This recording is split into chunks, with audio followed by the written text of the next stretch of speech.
Para mí fue un tema de darme cuenta que a veces decimos que podemos morir por alguien, pero podemos vivir por alguien. Y el poder quererte a ti mismo, el poder cuidarte a ti mismo, también es altamente importante. Estas recomendaciones que muchas veces escuchamos que te dicen: no te hagas socio de tu mejor amigo, hazte socio de quien compartes o complementas habilidades y eventualmente puede ser tu mejor amigo. Es más o menos lo que pasó con ustedes. Siembra árboles de cuya sombra nunca disfrutarás, pero prácticamente significa que no estés buscando solamente tu beneficio.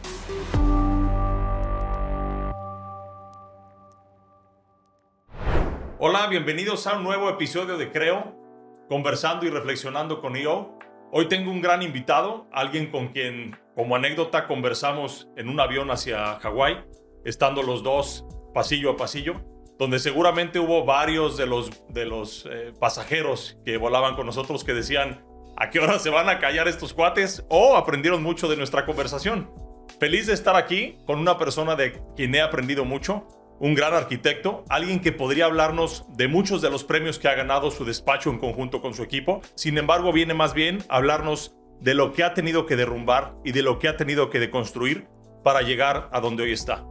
Jorge Duarte, bienvenido. Gracias por estar con nosotros. Gracias, y gracias por la introducción. El respeto, el cariño es mutuo y pues nada, afortunado de estar acá contigo. Feliz de tenerte aquí. Muchas gracias. Muy contento y muy entusiasmado de esta invitación que hayas aceptado y poder escucharte como muchas de estas conversaciones que has compartido. Encantado. Y que yo me siento orgulloso y privilegiado de tener muchos aprendizajes a través de tus enseñanzas y de una bondad enorme de estar compartiendo con todo el grupo de gente que te conocemos y que constantemente estás buscando pues cómo ayudar, cómo construir, cómo compartir y cómo sembrar una semilla de progreso de la que seguramente nos vas a hablar por aquí. No me has hecho ni la primera pregunta y voy a llorar, cabrón. No, mil gracias, cabrón. De verdad, agradecido y afortunado de estar acá contigo. Pues la primera pregunta entonces, Jorge: ¿quién es Jorge cuando no te vemos? Pues yo diría que soy alguien curioso.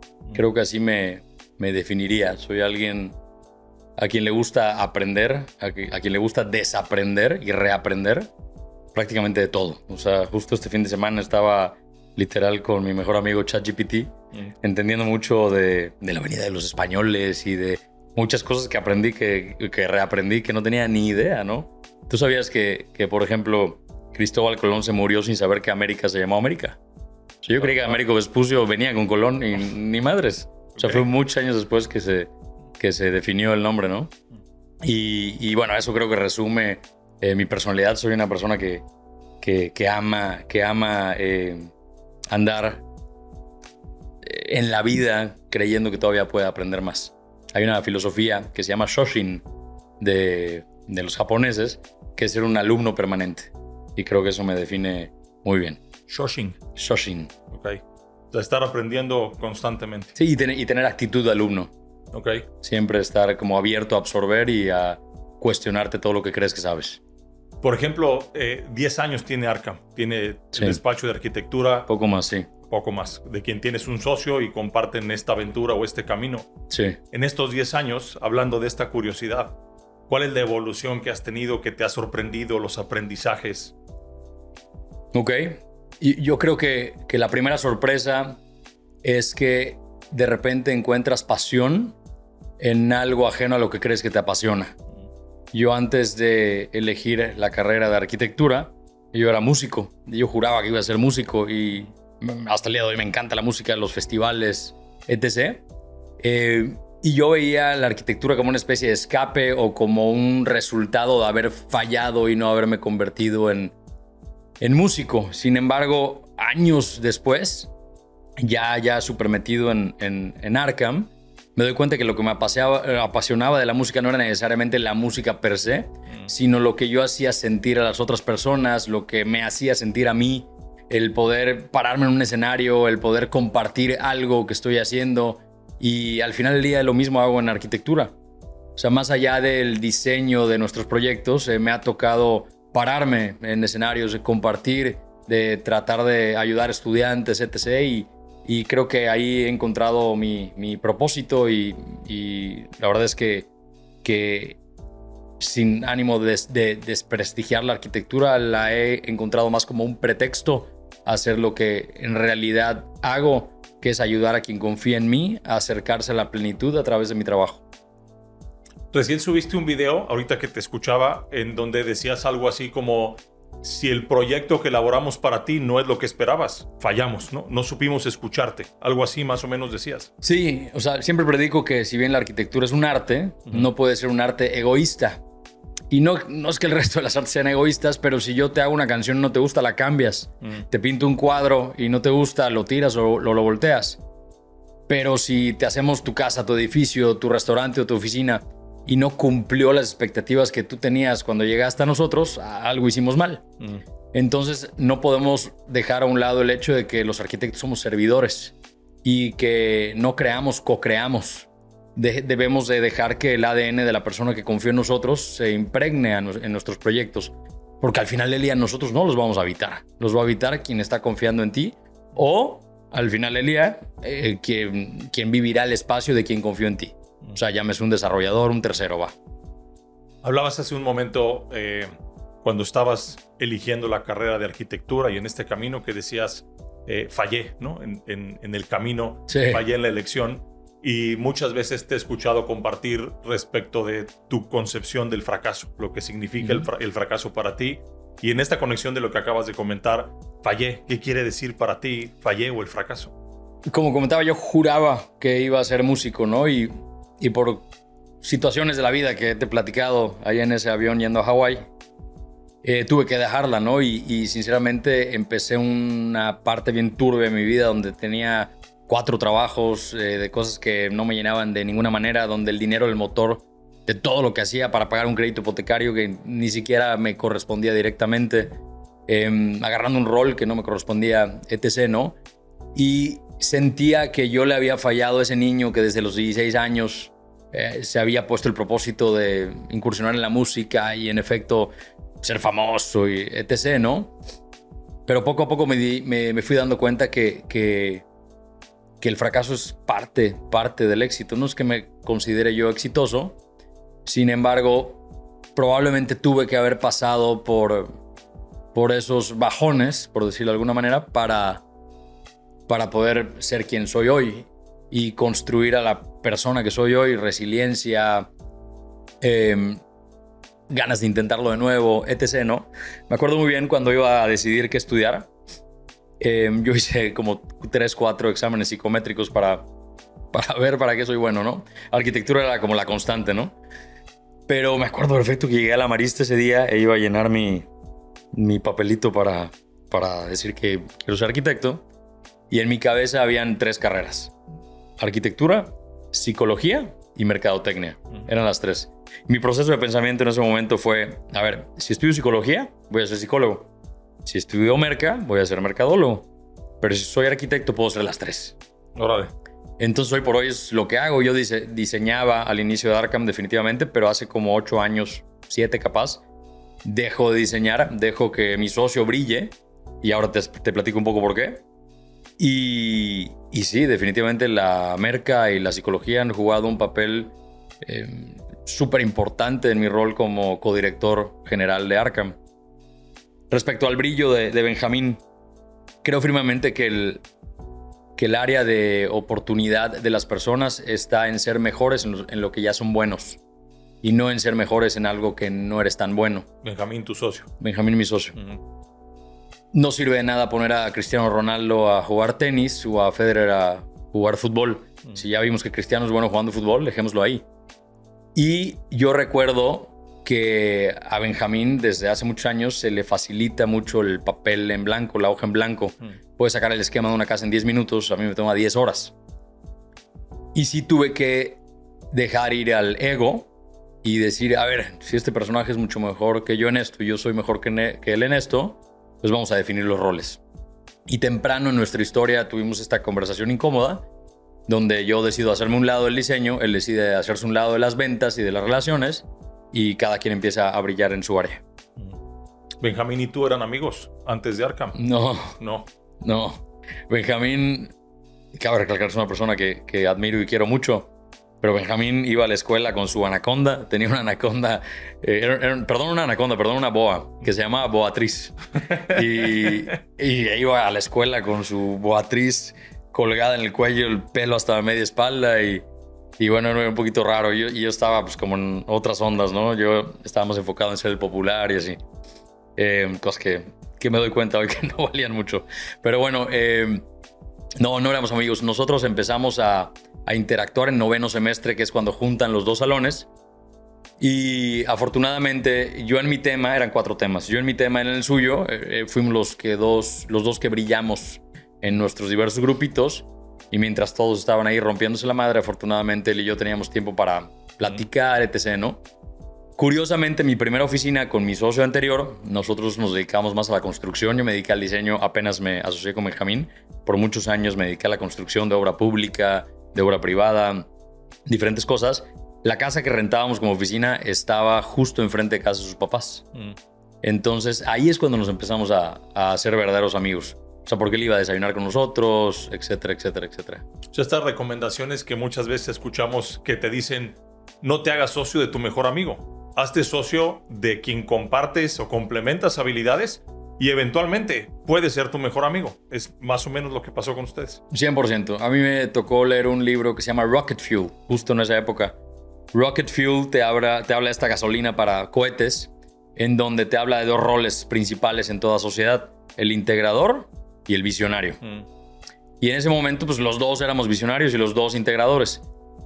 Vinculé la visión con el diseño y decidí que él fuera el visionario y yo el integrador. Te habla de muchos ejemplos muy interesantes como el de Walt Disney, el de Roy Disney o el de Steve Jobs y Steve Wozniak, entre otros, ¿no? Entonces, como de repente los integradores no son los que brillan, pero sin ellos no existirían muchas cosas de las que existen hoy. Y en apoyo o complemento en esos momentos difíciles, porque comentabas hace un momento del fracaso y 10 años o más de 10 años en Arkham, pues es evidente, como en cualquier negocio, que ha habido momentos de cumbre y ha habido unos momentos muy oscuros. Cuando ha habido fracasos o momentos difíciles, sí, ¿cómo los han sobrellevado? Pues creo que el momento más difícil que hemos vivido fue en 2018. Cuando gana nuestro expresidente, prácticamente nos quedamos sin chamba. Y nosotros en ese momento le apostábamos muchísimo a crear un equipo, le seguimos apostando, a crear un equipo que nos liberara tiempo para poder meter mejores proyectos y generar más valor interno y externo en Arkham. Y recuerdo que habremos sido como 30 personas en ese momento y tomamos la decisión de demoler lo que alguna vez fue nuestra oficina, una casita de 1970, para construir lo que es hoy Arkham, la oficina que conoces, tu casa. Gracias. Y me acuerdo que la demolimos y en ese momento le ofrecíamos a los clientes 2 presupuestos cuando llegaba un prospecto. El presupuesto donde yo te cobraba 100 pesos y en un flujo de pago regularcito. Y este otro en el cual te cobraba 80 pesos, pero me pagas el 100% hoy. Y eso lo hicimos con el único propósito de poder construir la oficina. Porque no aplicábamos a ningún crédito bancario, no había posibilidad de un crédito, no teníamos dinero, ni Benjamín ni yo venimos de dinero. Era como preventa. Justo. Y literal era ver cómo malabarear la lana que nos confiaba para acabar los proyectos y para construir la oficina, ¿no? Entonces llega nuestro expresidente y llega el miedo y se para todo. Me acuerdo que se nos cancelaron 8 proyectos, los 8 más grandes que teníamos. No me acuerdo cuántos teníamos en ese momento, pero era gran parte de nuestra facturación proyectada. Y pues yo con el compromiso de entregarle a los que no cancelaron y ya sin oficina física, rentamos una oficina a un par de cuadras. Y fue volver a aprender cómo emprender porque era ya un juego completamente nuevo. Lo mismo que pasó en COVID. Pero creo que nos fue mejor en COVID que en 2018. Y pues nada, fue un momento de inmenso estrés. Me acuerdo que en ese momento mi esposa estaba embarazada de nuestra primera hija. Y para mí fue un momento bien raro porque no podía sentía que no podía dejar mal a nadie, ni a mí mismo, ni a mi familia, ni al equipo, ni a los clientes, y me puse a todos en la espalda, ni a mi socio. Me puse a todos en la espalda y descuidé mi salud. Y me acuerdo que terminaron internándome en el hospital por grados de estrés estúpidos. Me acuerdo muy bien, fue el 1 de enero de 2019. Estuve 9 días en el hospital, conectado, 10,000 medicinas, afortunadamente no con respirador, con todo esto. Me dio una cosa que se llama laringotraqueitis, que aparentemente no le da a muchos adultos, uno en cada no sé cuántos. Le da normalmente a los bebés. No sé si has escuchado cuando broncoaspiras y te ahogas, a los bebés de repente les pasa, lamentablemente. Bueno, eso me pasaba. Llegaba a mí tal grado de estrés que mi tráquea se cerraba, dejaba de respirar y afortunadamente por la edad que tenía en ese momento, mi cuerpo reaccionaba vomitándome encima. Y al momento de vomitar, respiraba. Pero me pasaba a desmayar, era súper peligroso porque no me dejaban manejar. O sea, era un tema bien complicado. Entonces fue como un wake-up call de que, oye, pues, está bien que le eches ganas y todo, pero todo es finito en esta vida, incluyendo tú.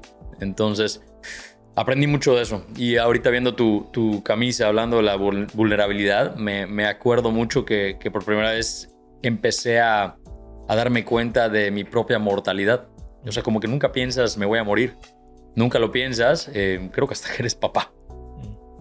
Y en ese momento estaba a punto de ser papá, pero me acuerdo que salgo del hospital y dije, cabrón, me puedo morir. Me puedo morir si no me cuido, si no hago las cosas de X o Y manera, ¿no? Y hablando de la vulnerabilidad, más o menos en esa época, no me acuerdo si lo leí en el hospital o unos días después o previo, leí un libro de Brené Brown. Que Brené Brown habla muchísimo de eso, ¿no? De cómo ser vulnerable no es ser débil, sino es ser tan valiente que dejas mostrar tus sentimientos, ¿no? Y me acuerdo mucho de mi regreso al despacho a hablar de la experiencia y me acuerdo que me echaba a llorar y creo que fue de las primeras veces que me dejó de dar pena llorar. Fue un momento que no decidiste tirar la toalla, sino decidiste reconstruir un camino diferente, con una conciencia distinta de la importancia de tu salud y de lo que en realidad valía la pena. Correcto. Y regresando un poco a tu primera pregunta, estoy seguro que la responsabilidad es algo que tengo muy dentro de mí. O sea, porque al final del día, al momento de decidir tomar roles diferentes, Benjamín y yo, a mí se me da una responsabilidad súper importante que es la visión y el crecimiento del despacho. Tengo la gran fortuna de contar con la confianza de mi socio a ciegas y el hecho de yo poder estar jugando, entre comillas, a emprender, a construir una nueva oficina, etc. Y llevármelo entre las patas también me mataba. Y sí, definitivamente fue un proceso de mucha introspección y entender que de repente, más allá de que si hacemos algo bien o algo mal, hay cosas externas que de repente no pueden no salir como uno cree. Y sí, fue un momento de reinvención también. ¿Y cómo balanceas eso? Porque muchas veces en las empresas estamos orgullosos de los premios que recibimos y nos paramos al frente y nos hacemos ver un poco el reconocimiento, la consecuencia del esfuerzo, pero muchas veces detrás de eso también hay momentos bien oscuros, bien complicados. Sí, afortunadamente hemos ganado, ¿qué será? 60 premios por ahí, la mitad internacionales. La verdad es que estamos súper agradecidos y nos sentimos súper privilegiados, pero también en pláticas muy transparentes con Benjamín llegamos a la conclusión que no hay que creerse los premios. Hay que agradecerlos definitivamente, hay que sentirnos orgullosos de ellos, pero no hay que creérselos porque cambias a un juez y no ganas. O sea, ni siquiera puedes acabar como finalista si hay algún cambio ahí en el proceso de selección. O sea, entonces es un poquito ambiguo. Yo creo que lo más oscuro, lo más turbio es que de repente, después de la emoción de ganar el premio, de pararte, de recibirlo, de agradecer, te entra un sentimiento, bueno, al menos a mí, me entra un sentimiento de... ¿Cuál será la palabra? del síndrome del impostor. Te da un sentimiento de que no lo mereces o que no sabes que hiciste bien o que alguien más lo pudo haber ganado y no te la crees. Y creo que es parte del proceso de crecer. Porque sí, van a haber veces que no vas a confiar ni en ti mismo y vas a necesitar de la palmadita en la espalda de otros para poder seguir adelante. ¿Qué te ha ayudado a salir de esos momentos? Yo creo que mis hijas, mi esposa, mis hijas, para mí lo son todo y eso es lo que de repente volteo a ver y digo, no puedo parar. ¿Qué crees que es lo que pasa cuando dices el síndrome del impostor? Ok. Sí, que de repente hay plataformas como esta o como otras en las cuales hoy por hoy estamos hablando de éxito y de ciertas cosas, pero volteas a ver y te cuestionas muchas cosas que pudiste haber hecho mejor, que no sabes si mereces estar aquí sentado hoy hablando contigo o ahí parado recibiendo el premio o parado en una universidad compartiendo tu experiencia. Y creo que mucho va de la mano con el autoconocimiento y de también apapacharte a ti mismo y quererte a ti mismo y reconocer que pues llegaste hasta aquí por algo. Y aunque hayas apretado todos los botones de ese juego, que es la vida, pues algo hiciste bien y por algo estás acá, ¿no? Entonces, de repente sí es importante reconocerte, pero no niego que hay veces que no te la crees. Parece, al menos lo que yo pienso, como lo veo, nos enseñan desde muy chico a hacer cosas muy de rutina, como lavarte los dientes, vestirte bien, ser puntual, salir al colegio. Pero hay muy poca educación o mucho esfuerzo de lo que decías hace un momento, de quererte, de apapacharte, de abrazarte, de verte en el espejo y decir, lo hiciste bien. Sí, me acuerdo muy bien. Hace como, ¿qué será? 6 meses. Me acuerdo muy bien que estaba solo en un hotel en Ciudad de México y me cayó el 20 que ese día, por alguna razón, era la mitad de mi vida. Tenía 38 años y cacho, la esperanza de vida en México del hombre es de 76 años. Y dije, estoy justo en la mitad de mi vida. Y el darme cuenta, capaz sí, capaz no, capaz me atropellan ahorita, pero el darme cuenta que, o capaz vivo 100 años, pero darme cuenta que estoy en este punto, en este parteaguas de lo que fue antes y lo que es ahora, fue súper choqueante para mí.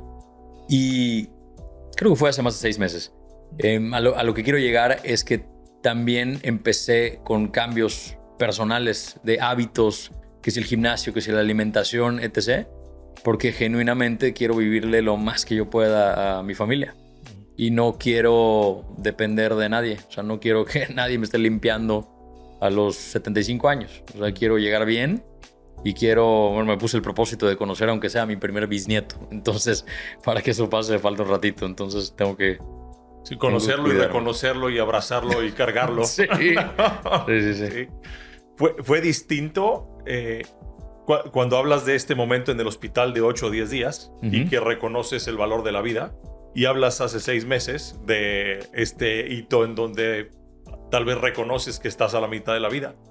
¿Fue distinto la forma en que valoraste tu vida? Sí, para mí fue un tema de darme cuenta que a veces decimos que podemos morir por alguien, pero podemos vivir por alguien. Y el poder quererte a ti mismo, el poder cuidarte a ti mismo, también es altamente importante. Mi abuelo materno falleció relativamente joven y me acuerdo el impacto que fue a la familia, el impacto que fue verlo ir cuando yo tenía como 4 o 5 años. Me acuerdo muy poco de él, lamentablemente, pero mi mamá era muy joven y sí, o sea, la familia se vio muy afectada, no solo a nivel unión, sino a nivel económico, a nivel tomas de decisiones, a muchos niveles, ¿no? Entonces, me gustaría creer que voy a estar más tiempo para poder ser piedra para mi familia. ¿Y qué hábitos son los que has tomado de estos 6 meses a la fecha que persiguen ese objetivo de quiero buscar estar en las mejores condiciones hasta el último día. Empezó un poco antes. Me acuerdo que Genaro hablaba de la psilocibina. Sí. Yo igual soy partícipe de la psilocibina. Hago microdosis hace como año y medio. Y no la recomiendo de ninguna manera, nada más estoy compartiendo que a mí me funcionó. Y me hizo mucho más consciente de muchas cosas, de hábitos, de relaciones humanas, de entender que si yo me juntaba con 4 chismosos yo iba a ser el 5º chismoso, de entender que si me juntaba con 4 personas a quienes admiro me iba a convertir en algo parecido a la combinación de esas 4 personas. Y me acuerdo muy bien que el primer paso fue dejar la Coca-Cola. Agosto 5, 2023. Yo tomaba 3 litros de coca al día. Wow. 3 litros de coca al día. Y no le doy todo el mérito a la psilocibina. Como dice Snoop Dogg, I wanna thank me. O sea, mucho tuvo que ver conmigo. Pero sí mi cuerpo empezó a rechazar la Coca-Cola. Bien raro, porque nunca me daba agruras, nunca me daba acidez. Y de repente me empezó a dar. Y dejé la Coca-Cola y la cambié por agua. Por agua, no tomaba nada de agua. Impresionante. Luego el siguiente hábito que retomé fue despertarme temprano. Empezar a despertarme a las 5:30, empezar a ir al gimnasio. Me hice medio al pendejo como 6 meses hasta que después ya contraté a un entrenador. Y el último hábito ha sido comer bien y suplementos para la longevidad. Me he clavado cañón a entender cómo poder durar más, entender que el músculo es el órgano más importante si queremos llegar a viejos y saber cómo poder capitalizar ese conocimiento. No fácil puede alguien cambiar de hábitos de manera sostenida como lo estás haciendo ahorita. ¿De qué te has agarrado? ¿Qué te ha llevado a poder hoy decir, llevo 6 meses haciendo esto y mantuve este hábito y estoy cuidándome y estoy tomando estos suplementos? ¿Qué te sostiene a continuar haciéndolo en lugar de muchas veces lo que nos pasa? Estamos el primer mes, ¿no? El famoso propósito de Año Nuevo, que los gimnasios están llenos las primeras 3 semanas de enero. Sí. Y para la 4ª ya no hay nadie, ¿no? Pero ya te cobraron la anualidad. Sí. Sí, yo creo que lo primero que hay que darnos cuenta es que la motivación no sirve para nada. O sea, la motivación es algo que creemos que tenemos que tener para hacer las cosas, pero la realidad es que no. O sea, yo no me despierto todas las mañanas y digo, hoy voy a hacer pierna. Incluso odio hacer pierna. Pero es lo que me va a sostener por muchos años. Entonces, se hace, ¿no? Yo creo que en la disciplina está la clave. Si no me equivoco, ¿quién era? Aristóteles, me parece que decía que la perfección no se encuentra en el acto, sino en la repetición de dicho acto, ¿no? Si no era Aristóteles, era alguien de por ahí. Pero, de esa época. Sí, sí. Pero sí, en la repetición está la excelencia. Y lo podemos ver con personajes como Cristiano Ronaldo, por ejemplo. Que claramente Messi nació con un don hecho por Dios. Y Cristiano probablemente lo creó a través del autoconocimiento, el entrenamiento, de la resiliencia, etc., ¿no? Entonces, ¿qué me sostiene? Reitero, yo creo que mi familia. Yo creo que la meta se convierte en propósito cuando ya involucra a una tercera persona. Cuando ya sientes responsabilidad para con esa persona con quien estás tratando de cumplir esa meta, ya no es meta, ya es propósito. Y me gustaría recomendar un libro que se llama Atomic Habits, de James Clear. Atomic Habits es prácticamente 2 oraciones, es empezar con las decisiones pequeñas. Hay otro libro muy parecido de Jeff Olson que se llama The Slight Edge. Prácticamente la diferencia entre tomar un vaso con agua o tomar uno con coca.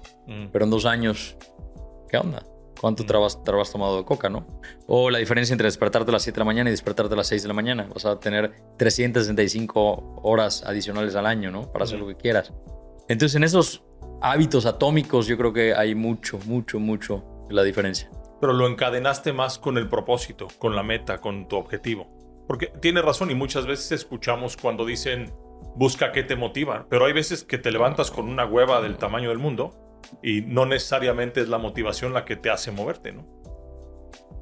Totalmente. O sea, a ver, no digo que la motivación sea mala, pero hay que motivarnos todos los días. O sea, hay que visualizarnos todos los días y hay que alimentarnos todos los días de esa visión para poder motivarnos. O sea, no es como que te despiertas con la alarma y si no estoy motivado no voy a ir. O sea, no tiene ningún sentido, ¿no? Y creo que por eso mucha gente falla con el propósito de Año Nuevo. Porque no es un propósito. O sea, porque es nada más algo que se ha inyectado en nuestra cultura de que tenemos que hacer algún cambio en un día que alguien inventó. O sea, como la oportunidad es un año nuevo, ¿no? Vamos a intentar hacerlo otra vez. No tiene ningún sentido, ¿no? O el lunes empiezo, ¿no? Esta idea de vivir a partir de los fines de semana. O sea, no tiene... Para mí no tiene mucho sentido, ¿no? Para mí no tiene mucho sentido. Si quieres hacer algo, empieza ahorita. Ahorita. O ponle un día, pero no es un lunes o un 1 de enero. Sí. Si tuvieras que recomendarte algo en tu edad adolescente, cuando empezaste a tomar decisiones de lo que querías hacer y que le sirva también a los actuales adolescentes o actuales emprendedores o potenciales empresarios que deberían de tomar en cuenta, ¿qué te habrías recomendado? Número 1, leer. Leer me ayudó muchísimo. Empecé a leer muy tarde. Empecé a leer justo en este momento donde te decía que tenía 4 trabajos. Yo estaba en un negocio multinivel. Vendía cremas para la cara. Y después de mi jornada laboral, a las 7 de la noche me iba a spas y me iba con amigas dermatólogas y con doctores a venderles cremas. Y me acuerdo bien que cuando me llegó mi cajita de estas cremas, vino con un libro. Este libro de Jeff Olson, The Slight Edge, te hablaba de los pequeños hábitos. Y uno de los pequeños hábitos que yo me propuse en ese entonces fue leer. Y a partir de ahí leí. Y yo estaba en un punto en el cual yo creía que sabía muchísimo. Y cada libro que yo leía me daba cuenta que no sabía ni madres. Armin, quien ya estuvo acá, me compartió que el conocimiento para él es como un círculo. Y conforme más va creciendo ese círculo, pues, se va haciendo más grande. Sin embargo, el contorno de ese círculo, la circunferencia de ese círculo, va teniendo contacto con lo que no conoces. Entonces, mientras más sabes, te das cuenta que menos sabes. Entonces, recomendación número 1 es leer. Recomendación número 2, para mí, es creer en ti mismo. Creer en ti mismo y / no te compares con los demás. La carrera es contra ti mismo, contra quien fuiste ayer. Y no te pongas a ver a los lados, ve hacia adelante. Ve hacia adelante porque pues, ahí está la meta, el propósito, la visión, la misión, el legado. Armin no comentó eso, así es que ya le regalaste un espacio adicional del podcast. Sí, es un genio, Armin. Sí, me ha compartido cosas bien interesantes que me dejan mucho que pensar. Sí. Buen amigo, sin duda. ¿Qué te apasiona hoy? ¿Qué me apasiona? Me apasionan muchas cosas. A nivel muy personal, la música. Me encanta la música. Reitero, me encanta aprender. Y a nivel... Fuiste vocalista de un grupo. Fui vocalista de un grupo, sí. Por muchos años, de mis 16 a mis 22, 23. Órale. Sí, fue una buena época. Pero bueno, y me gusta servir a los demás. Me gusta servir a los demás. He platicado mucho contigo esta frase de sembrar árboles de cuya sombra no disfrutarás. Genuinamente soy esa persona. O sea, me gusta mucho ver cómo estos árboles crecen y florecen y dan sombra y crean cosas. Y creo que por eso también me gusta mucho mi rol en EO. Es algo en lo cual he encontrado mucha pasión y que me encanta hacer. ¿Puedes repetir la frase? Siembra árboles de cuya sombra nunca disfrutarás. Palabras más, palabras menos. Pero prácticamente significa que no estés buscando solamente tu beneficio. Si existe un beneficio en que Gabo conozca a Pepito, porque Pepito X o Y cosa, tú siéntete orgulloso de que pudiste lograr eso y estate tranquilo que no recibiste una comisión de por medio, que tú no hiciste negocio o algo así, porque ese no es el propósito de la vida. Ese no... O sea, creo que el egoísmo evita muchas cosas, ¿no? Y me di cuenta de eso cuando leí un libro de Malcolm Gladwell que se llama The Tipping Point. Y te habla de este tipo de personas a quienes les gusta que otras personas conecten. Está bien interesante. Sí, porque coincido, lo haces de forma desinteresada. Totalmente, y no porque me esté tirando flores, ni mucho menos. O sea, no va por ahí. Simplemente, pues me gusta. Lo disfrutas. Lo disfruto. O sea, genuinamente yo siento serotonina cuando estoy viendo que hay una posibilidad ahí. Aunque no tenga nada que ver conmigo. O sea, el intercambio para ti es sentirte bien, estar contento del resultado de haber creado una oportunidad para alguien. Sí, yo lo hablo mucho con mis hijas, ¿no? A mis hijas siempre les digo, a mí me hace feliz verte a ti feliz. Órale. Entonces creo que se lo puedo aplicar también con conocidos, amigos, colegas. ¿Y qué te ha dejado EO ahora que comentabas que es algo que disfrutas de la silla de membership aquí en el capítulo de Mérida? EO me ha enseñado mucho en cuanto a mis posibilidades. Porque creo que parte de mi cerebro estaba dormido y estaba en una zona de confort. Y ver lo que, obviamente con ayuda del board de Rodrigo, hemos logrado de crecer este capítulo y de romper un récord a nivel mundial, histórico, etc. ¿Dónde está? El diploma. Ah, está el diploma ahí. Para mí es mind blowing. O sea, es como, a ver, si pudimos lograr esto, pues puedo lograr cualquier cosa, ¿no? Entonces me di cuenta que probablemente estaba en una zona de confort porque sentía que Arkham de alguna manera había llegado a un plató, a un punto en el cual pues ya era medianamente exitoso y pues estaba contento, ¿no? Pero hoy por hoy me doy cuenta que el mundo es la cancha, no Yucatán, no México, ¿no? Entonces aprendí mucho de mí mismo, pero de quien más aprendo es de los demás. En los foros, escuchando cómo resuelven o cómo resolvieron X o Y problemática, en las juntas de board, cuando alguien comparte algo y me doy cuenta que yo lo hubiera resuelto diferente, pero probablemente la otra persona tenía razón, etc. He aprendido muchísimo de EO. Me encanta, me fascina. ¿En qué cree actualmente Jorge Duarte? ¿En qué crees? ¿En qué creo? Hablando de nuestro podcast. Pues creo en dejar un mundo mejor que el que yo encontré, y no refiriéndome al planeta como tal, sino a impactar positivamente a toda persona que tenga la oportunidad de conocer. En eso creo. Gracias, Jorge. ¿Algo más que quieras compartir? No, me gustaría nada más retomar el tema del fracaso. El tema del fracaso lo escucho por primera vez o de manera tan contundente a Cristian Galvez. Te compartí su video. Él es un investigador de Leonardo da Vinci. Y él dice que el fracaso no es de ninguna manera el antónimo del éxito. Que de repente hay personajes que nosotros ponemos en pedestales y los vemos como exitosos y nos damos cuenta que son los fracasados. Que tú eres un fracasado, que yo soy un fracasado, que de alguna manera nos permitimos tanto el fracaso que hicimos algo bien y que eso eclipsó todas nuestras cagadas. Entonces yo invito a quienes nos están escuchando a que fracasen y que fracasen mucho, que fracasen rápido, que se levanten y que ojalá y puedan llegar a ese eclipse para tapar todos esos errores que cometimos o todos esos aprendizajes, mejor dicho, que vamos teniendo a lo largo de esta bella vida. Gracias, Jorge. ¿Aprendiste algo de ti en esta conversación? Sí, que de repente hay preguntas que ni yo me hago y te agradezco mucho hacérmelas, que tuve que rascarle un poquito, pero bueno, espero haber sido digno del valor de tu tiempo, del de todos ustedes y del de todos los que nos escuchan. Al contrario, para mí es un privilegio escucharte, seguir aprendiendo de ti. Te agradezco mucho, gracias por estar aquí. Gracias a toda nuestra audiencia, encantados que nos estén acompañando aquí en los podcasts. Nos vemos para el siguiente episodio. Gracias al equipo de producción, como siempre. Sin ustedes no podríamos hacer esto realidad.